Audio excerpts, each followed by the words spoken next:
tapi masih memiliki pemahaman. Nah, pemahaman saya itu, saya hanya masih menginginkan bahwa negara ini tetap negara kafir. Itu ya pemahaman saya itu, masih memiliki itu. Kenapa?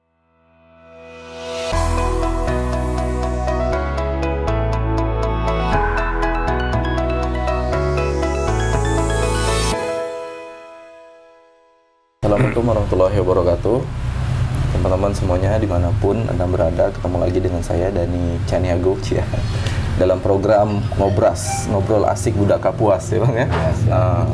Ini adalah edisi kedua setelah sebelumnya kita coba take video di salah satu tempat ya di Kota Pontianak. Kita memang konsepnya nih ngobrol-ngobrol santai, ngobrol-ngobrol santai ala budak-budak Kapuas nih Bang ya. Iya Bang. Ini Bang atau Mas saya nanti kita akan kenalan lah. Nah, kali ini di episode kedua saya sudah bersama dengan siapa nih? Salim. Mas Salim. Kepanjangannya? Gimana? Kepanjangannya apa? Salim bin Salio. Oh, Bang Salim bin Salio Bang ya. Iya. Nah, jadi Bang Salim bin Salio ini akan menginspirasi kita ya. Kemarin itu kan untuk episode pertama itu dihantarkan dengan bagaimana perjalanan kelompok ekstrim ya, versi saya sendiri ya. Tapi ternyata ketika saya coba gali lebih dalam lagi, saya ini nggak ada apa-apanya gitu secara pemahaman. Bahkan belum ada indikasi lah buat sampai diamankan gitu Bang ya. Nah, kalau beliau ini luar biasa. Oke, nggak perlu lama-lama lagi teman-teman, kita langsung tanya nih. Gimana nih Bang Salim perjalanannya? Perkenalan diri dulu lah, perkenalan diri. Nama saya Salim bin Salio, kelahiran Semarang 1981, bulan Oktober 1981. 81 ya, 42 3. Masuk ke sini kapan nih? Masuk sini dari kecil saya. Oh, dari kecil. Dari kecil. Jadi saya numpang brojol di Semarang. Numpang brojol. Gedenya di Pontianak gitu ya. Berarti lama-lamanya memang di sini ya. Lama di sini memang. Hari-harinya gimana nih kegiatan dari brojol itu ke sini tuh gimana tuh sekolahnya? Pertama-tama kita sih orang biasa aja, nggak punya kelebihan dari sisi keluarga saya tidak ada memiliki orang yang taat beragama atau apa kan, tapi karena perjalanan gitu ya. Jadi ketika saya kan kalau mengenal dunia hitam itu udah merajalela, udah puas lah itu ibaratnya kan. Mengenal dunia hitam, jadi saya kepingin tobat gitu kan. Tapi saya bingung tobat dengan siapa itu kan. Maksudnya nggak tahu ilmunya gitu kan. Sudah jenuh lah ya dengan jenuh dengan dunia hitam gitu kan. Jadi saya ingin sholat tapi saya nggak ada yang ngajak gitu kan. Nggak ada yang ngajak. Jadi ketika itu saya main di media sosial. Jadi saya baca-baca artikel Islam itu kan. Saya belajar di media sosial. Setelah lama itu semakin tumbuh, semakin meresap dalam hati. Kemudian saya memutuskan untuk melakukan sholat. Padahal saya nggak pernah sholat waktu itu kan. Karena saya ingin tobat, saya orang Muslim tapi nggak sholat itu. Jadi saya kepingin sholat, ingin tobat lah gitu kan. Dan setelah itu saya belajar di media sosial. Gak lama itu saya tertarik karena waktu itu kan saya tidak puas terhadap pemerintahan ini kan. Tidak puas itu. Awal-awalnya memang saya tuh anti kepada itulah itu kan, kepada yang tidak keadilan itu kan. Jadi saya sering lihat berita-berita yang hukum ini seakan-akan hanya tajam ke bawah, tumpul ke atas itu. Praktik hukum. Setelah saya di media sosial itu ada mengenalkan khilafah, yaitu salah satu HTI itu saya baca itu kan artikelnya, saya tertarik untuk bergabung ke grup gitu kan. Setelah saya bergabung di grup, saya semakin semangat lagi, semakin giat belajar itu kan. Jadi saya berpikir memang hukum Islam Indonesia ini kalau ingin adil itu mungkin salah satu harus ditegakkan dengan hukum Islam gitu. Setelah saya pelajari, alhamdulillah itu udah saya dapat itu kan tentang hukum Islam itu saya sangat tertarik. Kemudian ada salah satu Ikhwan Poso yang nyusup di grup HTI. Nyusup, dia berdebat masalah khilafah melewat dakwah itu kan, penyebar mengenalkan khilafah itu melewat dakwah itu kan. Sedangkan yang satu ini dia tanya, mustahil kalau di Indonesia ini bisa ada khilafah tanpa ada peperangan. Nah, gitu kan. Mustahil itu kan. Nah, waktu itu ya ada ayat-ayat itu ditunjukin itu kan, tapi saya udah lupa, itu udah lama itu kan. Nah, tunjuk ayat-ayat, jadi saya masuk akal ini nanti saya kan. Nah, tapi udah nggak lama karena perdebatan itu semakin seru, akhirnya dikeluarkan oleh admin HTI di grup itu, dikeluarkan kan ada jejak digitalnya. Jadi saya mengikutin. Nah, saya telusuri ini siapa, saya klik pertemanan, saya klik perkenalan, saya perkenalan. Nah, perkenalan nggak lama saya sering curhat. Nah, tentang ibaratnya tentang hukum Islam lah gitu kan. Nah, jadi ya saya memang waktu itu waktunya udah sholat tuh kan, udah tobat, tapi saya masih kurang puas gitu kan. Jadi saya sering curhat dengan beliau yang Poso itu kan, Ikhwan Poso. Nah, jadi saya disarankan untuk belajar tauhid, karena kalau kita sholat tidak ada pengenalan itu percuma ya, harus ada tauhid dulu gitu ya kan. Nah, jadi saya belajarlah tauhid pembatal Islam 10. Ya 10 pembatal keislaman itu ya. Pembatal Islam 10. Jadi kalau kita udah mengetahui pembatal Islam 10 itu insya Allah akan selamat gitu kan, karena kita sudah tahu hukumnya itu kan. Karena larangan apa itu sudah tahu semua. Jadi dari pembatal Islam 10 itu saya udah belajar, itu udah mantap, itu yakin teman. Maka dari situ saya nggak berani meninggal sholat lagi itu kan. Karena situ kan hukumnya itu kafir kalau meninggalkan sholat itu kan. Setelah saya banyak belajar tentang tauhid pembatal Islam 10, kemudian dikirimkan artikel yang jihad di jalan Allah itu kan. Saya sangat tertarik membaca itu kan. Setelah saya baca-baca, kemudian saya banyak bertanya nih kan, bertanya. Nah, kan waktu itu kan dia di grup itu berdebat khilafah ini hukum Islam tidak mungkin bisa tegak tanpa peperangan, tidak mungkin kan. Harus ada peperangan itu kan. Dia mengeluarkan ayat, itu ada ayat apa saya pun nggak ingat, sudah lupa itu kan. Nah, jadi kalau ingin tegak Islam, ingin Islam dihormati oleh seluruh dunia, ya harus kita tunjukkan jati diri seorang Muslim gitu kan. Izzatul Islam ya. Ditunjukin itu kan. Nah, jadi itulah saya semakin giro saya itu semakin naik. Nah, nggak lama di-share video kematian Muslim, tapi itu saya udah masuk di grup gitu ya, di grup hewan ISIS itu kan. Facebook ya Mas? Itu saya udah masuk ke WA. WA ya? Di grup WA udah masuk, kemudian di-share lah kematian umat Muslim, nanti di Rohingya, di Uyghur, di Aleppo itu kan. Setelah saya semakin panas, semakin panas. Jadi di situ ada salah satu, memang di grup itu memang ada kayak seperti ada bagiannya gitu kan, ada ustadznya itu kan. Jadi dikirim sebuah video narasi yang berbunyi itu gimana ya, intinya kita harus memerangi kepada pemerintah ini yang tidak menegakkan syariat Islam. Nah, itu menegakkan syariat Islam itu ditunjukkan, yang saya ingat itu ayat Al-Maidah. Ayat Al-Maidah itu ayatnya berapa saya nggak ingat, intinya itu barang siapa yang tidak berhukum kepada hukum Allah maka dia adalah kafir itu kan. Tujuan itu langsung ada ayat kalau salah Al-Maidah 51 gitu kan. Kalau nggak salah ayat 51 yang bunyi nggak salah intinya itu gimana ya, hukum manakah yang lebih baik, hukum Allah kah atau hukum manusia gitu kan. Intinya seperti itulah intinya, ini ayatnya itu. Nah, jadi situ saya semakin mantap lagi, karena udah ada pembenaran dalam Al-Quran itu kan. Tapi kita kan waktu itu belum tahu asbab nuzulnya itu kan. Iya, asbab nuzul. Asbab nuzul itu kita nggak tahu. Jadi itu saya telan mentah-mentah. Kemudian saya memutuskan untuk hijrah. Hijrah total itu kan. Hijrah total itu berarti saya udah meninggalkan apa yang belum saya pahami itu kan. Nah, seperti hewan-hewan itu kan ibaratnya seperti kita harus mengingkari togut, harus mengingkari lah itu kan, harus mengingkari hukum Islam, bukan hukum Islam itu kan, hukum Pancasila. Nah, disitulah saya sudah mengamalkan. Kemudian saya mengapanyakan ini share artikel yang saya copy, yang saya dapat dari grup lain itu kan, tentang jihad di grup itu. Setelah saya di grup itu, saya orang pertama yang semangat yang kan rela jihad di Indonesia ini kan. Untuk dimanapun kita hidup, dimanapun kita tinggal, disitulah tempat ladang jihad itu kan. Oke. Nah, setelah saya itu ada salah satu hewan Jombang ngechat saya ngajak gabung. Ngechat saya ngajak gabung, kemudian saya video call.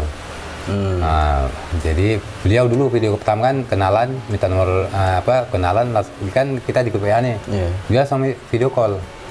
Video call karena perawakan dia seorang ustadz, pakai baju kubah kan. Saya tambah semangat lagi, tertarik ketemu saudara sepaham nih kan. Beliau ngajak gabung.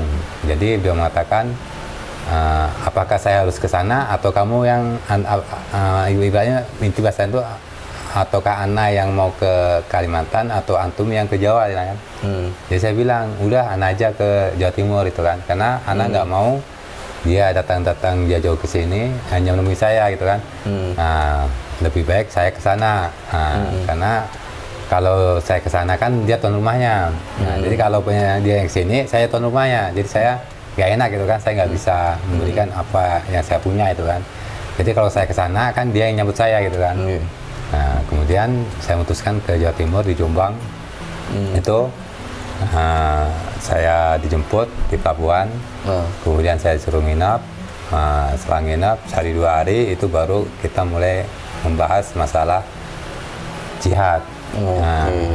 Jihad utama kita adalah FAI untuk merampok bank di Jombang BRI itu.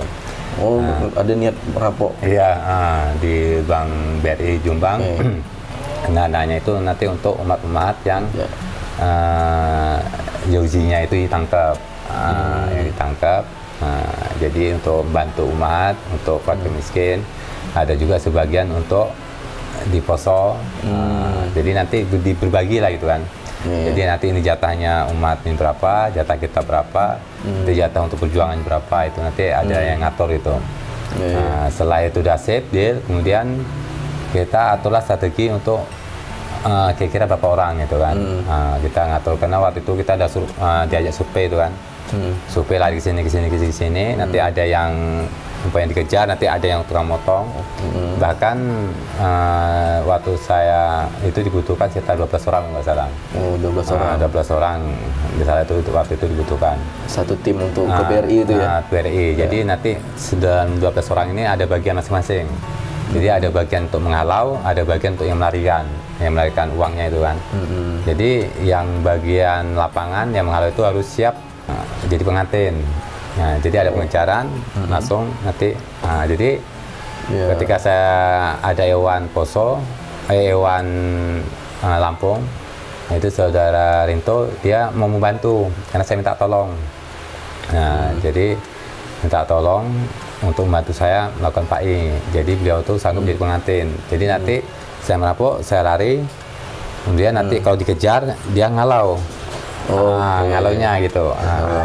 Ngalaunya, jadi dalam 12 orang itu masih ada tugas. Jadi nanti tugas saya ini pokoknya ada ke pojok, nanti uang itu saya serahkan yang ini. Jadi nanti saya lari lagi.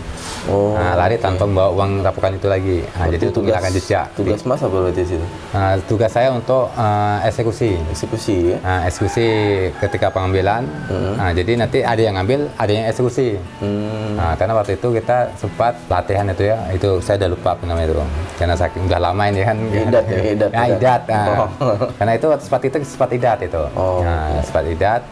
Jadi kita eksekusi ini kita udah siap lumpuh.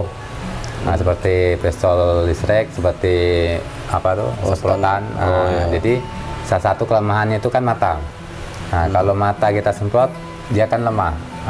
Seperti kita nangkap buaya itu kan.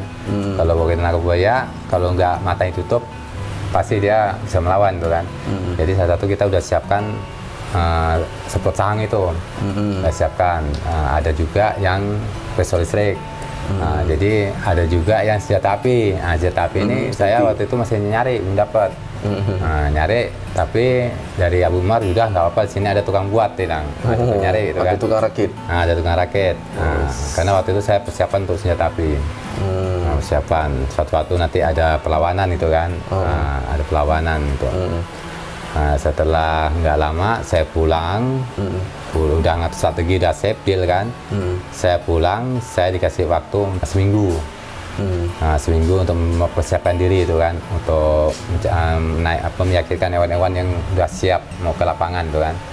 Nah, jadi yang udah siap itu hewan Kaltim, SPK saya si Jul, itu beliau juga siap mau ngikut itu kan.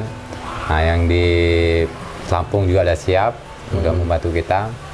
Tapi yang di Lampung ini ceroboh. Nah, dia nggak sabar, dia ingin cepat-cepat jihad tuh kan. Pergilah ke Sibolga, dari Lampung ke Sibolga, ambil bom panci itu. Nah, mau ngebom Polres, karena dia nggak sabar itu kan, karena dia nunggu saya lama itu kan.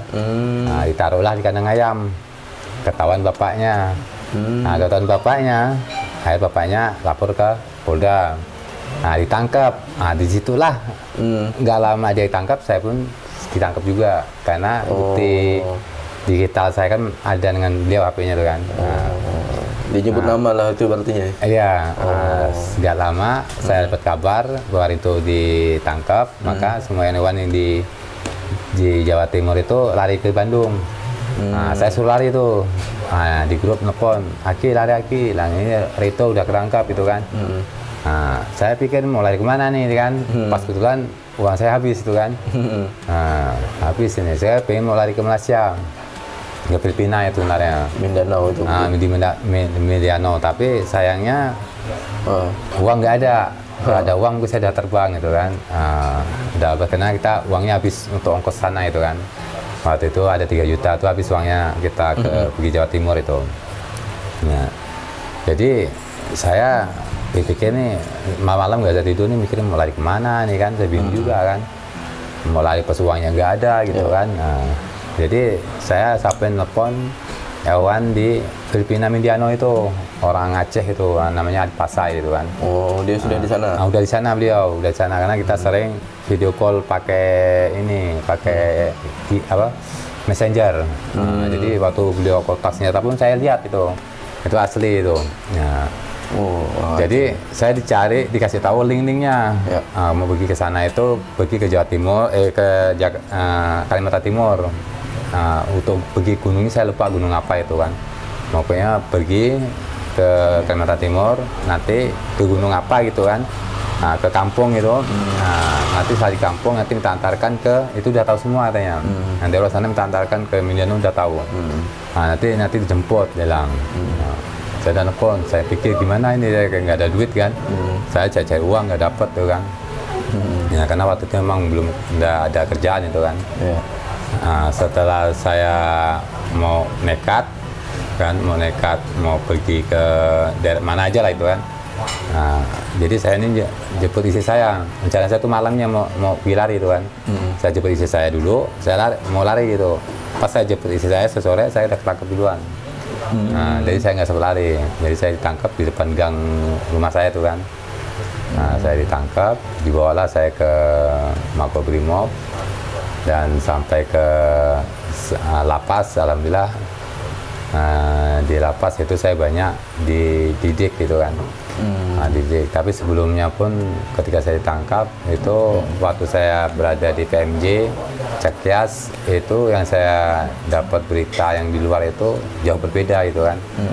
Jauh berbeda. Ternyata kita di dalam sana itu dimanusiawikan, bukan dibinasakan, tapi dimanusiawikan itu kan. Padahal kasus ceritanya kasusnya luar biasa itu kan. Disitulah yang jadi renungan saya itu kan.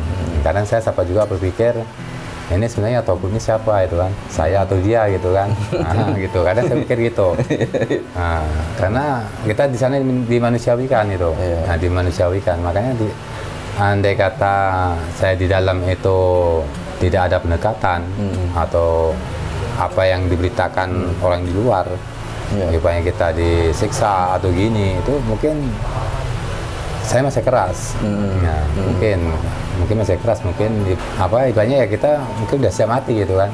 Udah siap mati, karena waktu itu memang waktu naiknya ini semangatnya, jihadnya itu kan, girohnya itu lagi semangat itu kan.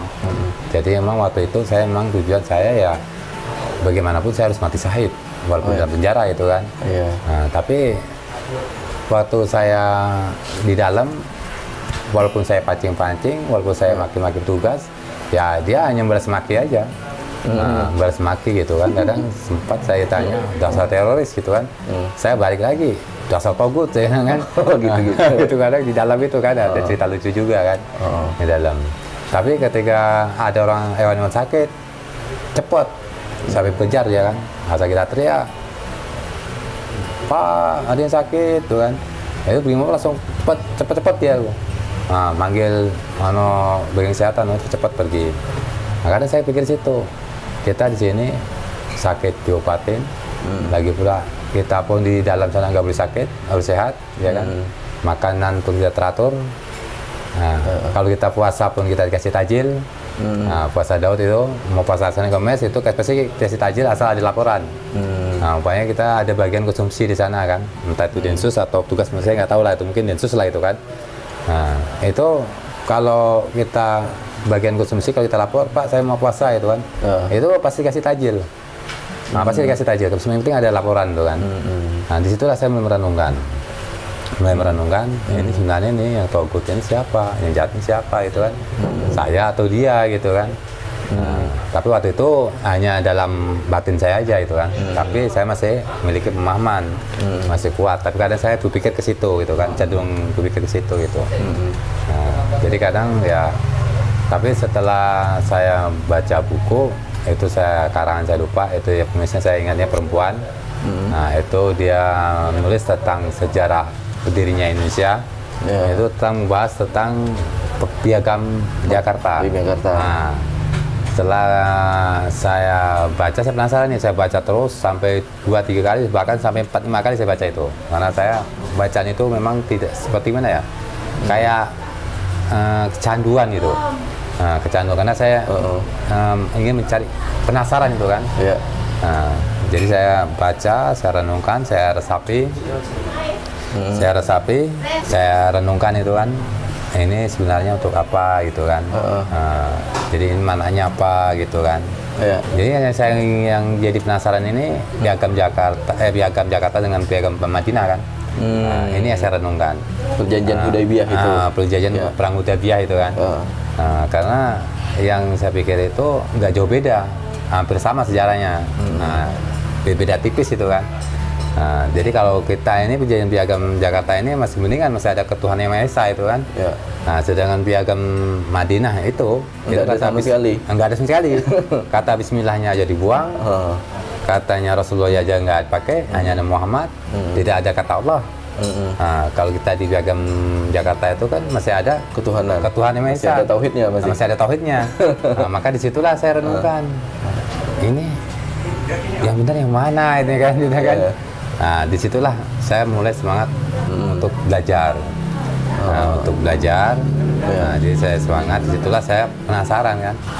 Nah, jadi saya bilang sama petugas, Pak, saya ada buku lagi enggak, Pak? Bilang. Ada buku enggak selain ini, bilang. Nah, so petugas itu heran, buku apa? Saya nggak tahu, mau kok cari buku yang lebih bagus dari ini, saya kan. Karena waktu itu kan buku masih karangan penulisnya perempuan, itu saya nggak tahu namanya. Nah, jadi saya mau cari buku yang mirip itu, bilang. Nah, saya tanya, ada nggak buku kayak seperti ini? Buku apa, Pak? Bilang. Pak Salim bilang. Ya mau buku kayak inilah, tapi yang lebih bagus lagi, bilang kan. Wah, nggak ada, bilang kan. Wah, tolonglah Pak, bilang. Saya sangat tertarik nih, Pak, bilang, buku ini, ya kan. Ya nanti saya kasih tahu ya, bilang. Ini nggak lama lagi. Nah, pas kan kena tugas kan piket tuh kan. Saya tunggu. Yang bagian piket tuh kan, saya tanya apa gimana Pak, bilang buku saya gitu. Karena apa? Karena tugas itu kan beda-beda piket. Jadi kalau kita nanya tuh harus dengan satu orang itu. Nah, karena apa? Karena yang tahu pada dasarnya saya minta buku itu kan orang pertama. Nah, jadi saya harus minta orang itu. Nah, jadi saya nunggu tuh sekarang 3 hari 4 hari itu kan. Nunggu. Nah, pas piket saya tanya, Pak gimana Pak bukunya, bilang. Waduh, bilang saya lupa, bilang kan. Wah, tolong Pak, bilang. Saya mau ini Pak, bilang. Tolong diusahain, bilang kan. Nah, saya bilang oke lah, nanti saya tanya dulu, saya nggak tahu nih saya buku apa itu kan yang paling bagus, ya kan. Ya pokoknya buku mirip kayak gini, cerita ini gitu kan. Nah, mau cerita ini, bilang. Ya, jadi saya tolong, gitu kan. Saya nggak lama. Nah, jadi saya ada Ewan juga kan. Nah, saya tanya Ewan tuh, Aki, bilang, antum tahu perjanjian Perang Hudaybiyah nggak? Nah, oh tahu, bilang. Nah, itu ada enggak bukunya, dia bilang kan.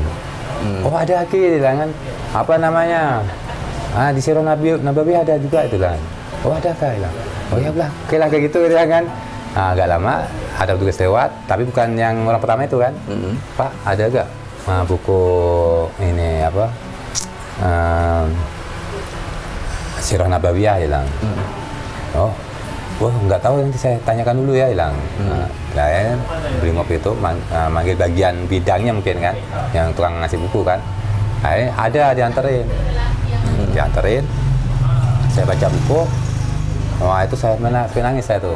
Kisah-kisahnya Rasulullah yang saya ingat sekarang itu ketika Rasulullah dilempar batu ke mana, Taif ya? Taif. Taif. Ketika Rasulullah dakwah ke Taif, diusir, dilempar batu. Ketika malaikat ingin menawarkan, ingin membalikan, tapi Rasulullah tidak mau. Sedangkan di situ saya renungkan, sedangkan Rasulullah aja diusir, dilempar batu, malaikat menawarkan, ya kan, untuk membalikan dia itu, mau dilempar batu atau apa itu kan, mau dibinasakan lah. Dibinasakan lah intinya itu. Tapi Rasulullah nggak mau, karena dia berharap anak-anak cucunya yang akan beriman. Nah, di situ saya renungkan situ. Jadi yang saya bunuh ini siapa? Yang saya lawan ini siapa kan? Nah, jadi saya udah mulai sadar itu. Nah, udah mulai sadar. Nah, dalam berapa tahun tahanan tuh? Itu saya ketika itu dalam berapa bulan maksudnya? Lama itu. Itu saya untuk meninggalkan pemahaman ideologi yang saya miliki itu hampir 2 tahun setengah. 2 tahun setengah ya? Iya, 2 tahun setengah. Walaupun saya baca waktu itu masih baca Nabawiyah itu, Sirah Nabawiyah itu kan, itu saya masih memiliki pemahaman yang belum bisa saya buang itu. Nah, cuma saya hanya berpindah gimana ya, perubahan. Jadi pemahaman itu masih ada, tapi perubahan saya sudah saya balik pada umum. Nah, jadi saya ibaratnya tugas mulai baik, tidak mulai memandang tidak mata tajam itu kan. Sudah mulai mengeluarkan senyuman, sudah mulai membaca salam itu kan. Kalau waktu itu kan saya nggak mau baca salam, kalau di Assalamualaikum saya nggak jawab. Berarti udah kafir ya? Iya, nggak jawab. Tapi setelah saya baca sirah itu, tapi saya mulai ada perubahan sedikit lah itu kan. Tapi masih memiliki pemahaman. Pemahaman saya itu, saya hanya masih menginginkan bahwa negara ini tetap negara kafir. Itu ya pemahaman saya itu, masih memiliki itu. Kenapa? Karena negara ini tidak menekan syariat Islam. Ya saya pegang waktu itu sesuai dari ayat Al-Maidah itu. Nah, barang siapa yang tidak menegakkan syariat hukum Allah, ya orang fasik atau kafir itu kan. Ada 3 ayat itu kan, nggak salah tuh, fasik, kafir. Jadi kan saya nggak tahu asbal usulnya itu fasik untuk siapa, kafir untuk siapa itu kan. Ketika ayat Al-Maidah itu tuh kan, belum tahu asbal menujumnya itu belum tahu. Setelah saya menghilangkan 100% ibaratnya bahwa negara ini bukanlah kafir, itu saya renungkan lagi ketika terjadinya perang jajan Nabawiyah itu kan. Nah, saya renungkan ada kan saya Islam itu kan tahap turunnya. Nah, saya waktu yang di Madinah itu saya lupa ya. Tapi yang saya tahu betul itu hanya ketika saya membaca surat Najasyi. Raja Najasyi itu kan. Nah, jadi beliau itu seorang Nasrani. Dia beriman kepada Allah, ya kan. Katakanlah Muslim, raja itu kan, seorang raja penguasa. Tapi dia tidak menegakkan syariat Islam. Dia meninggal, dia disolatkan oleh Rasulullah. Padahal para sahabatnya ngapain, ibaratnya bahasa kasar, ngapain kamu solatin dia itu kan. Jadi turunlah ayat itu karena ibaratnya intinya di situ ada orang-orang yang beriman gitu kan. Apalagi Raja Najasyi dia kan seorang raja Nasrani, tapi dia beriman, dia Muslim ibaratnya kan. Kenapa dia tidak menegakkan syariat Islam? Kalau dia mau sih gampang aja kan, karena dia penguasa, raja kan, dia punya otoriter kan, punya kekuasaan. Kenapa tidak langsung rombak total gitu ya? Rombak total negara syariat Islam. Kenapa? Karena disitulah saya dapat jawaban, karena dia penduduk itu tidak Muslim semua, beragam. Jadi tidak mungkin dia mau merubah total, itu nggak mungkin kan. Disitulah saya belajar. Jadi hampir mirip di Indonesia ini yang tidak menegakkan syariat Islam, dia hampir mirip Raja Najasyi. Karena apa? Karena di Indonesia ini beragam. Nah, gitu juga. Kenapa Raja Najasyi tidak mau menekan Islam? Nah, kalau dia mau aja bisa aja kan. Nah, disitulah yang saya mulai berpikir tuh kan. Kemudian itulah saya hilangkan 100%. Dan alhamdulillah, ya saya berani mengatakan bahwa Indonesia ini bukan negara kafir. Saya udah karena saya belajar dari ayat Raja Najasyi itu. Nah,